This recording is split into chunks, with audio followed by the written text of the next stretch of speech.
mais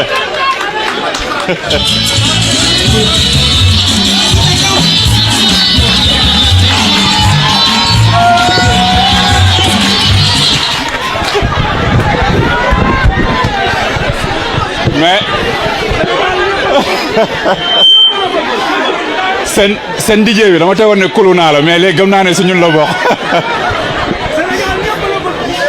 macha allah vraiment di nuyu ñëpp di jiital si nuyu bi honorable député Assane Diop nga xam ne sama mag la moom moo ma invité fii tey su ma teewee di ko remercier bu baax a baax a baax a baax di nuyu l'ex ministre le grand ministre qui était sur le chemin pour def de grands résultats Amadou Ba suñu grand frère aussi di nuyu député yi fi nekk yëpp honorable Cheikh Omar Bamba Diop honorable Gracé di nuyu le directeur général moom nekkagul ex Khalifa Ababacar Sarr di nuyu mon grand frère Samba Tall Sarr di ko nuyu bu baax di nuyu autorités yi coordonnateurs yi fi nekk di nuyu Seydina Babacar Touré di nuyu waa Pire yëpp ku ma fàtte nga baal ma nuyu ñëpp di kontaan trop nag li ma bëggoon wax daanaka Amadou Ba wax na ko Cheikh Omar Bamba Diop wax na ko kon du ma yàgg discours technique laa fi indi woon pour wax leen collectivité nu muy doxee ak noonu waaye léegi dama koy politiser man li ma leen di wax te loolu su ma leen ko waxee war ngeen ma gëm président Ousmane Sonko 2029 incha allah mooy nekk président de la République du Sénégal mais balaa ñuy egg 2029 dafa am yoon boo xam ne yàlla suñu borom daf ñu si teg 2027 lay commencé soo leen bëggee 2029 néew ma mu yomb pour Sonko mais mu ñëw rek commencé dérouler 2027 jox leen ko la majorité des communes du Sénégal.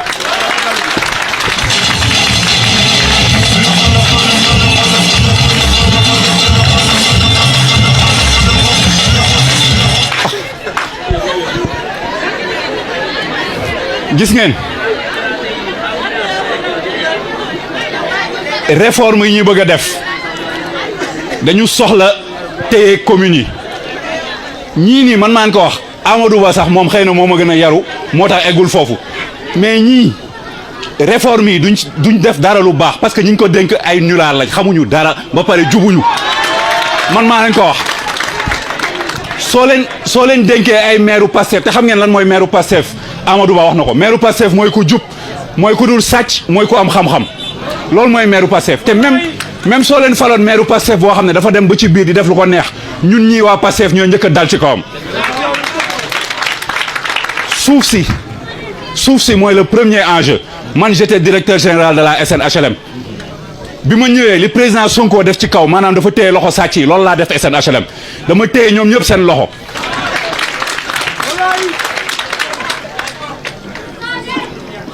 bokk naa si premier directeur SNHLM yoo xam ne jóge naa SNHLM aw ma fa suuf aw ma fa appartement sama mbokk amu ko fa te ñoom ñëpp loolu lañ doon def. on a besoin damay joxe exemple boobu parce qu'on a besoin ay nit yoo xam ne du ñu sàcc bàyyi sàcc rek développement la bàyyi sàcc kese développement la.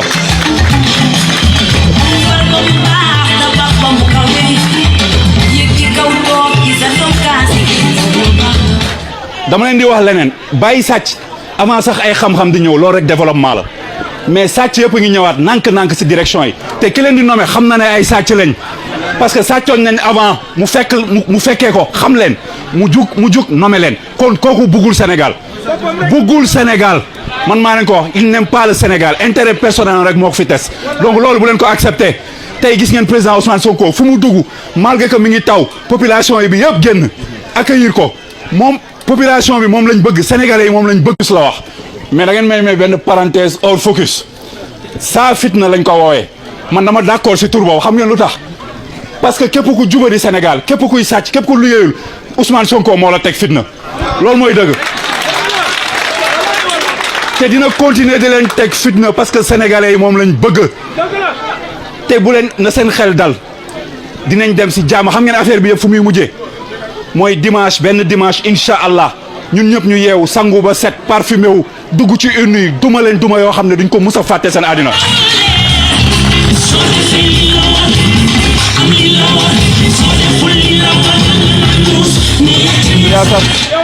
lan moo ñu war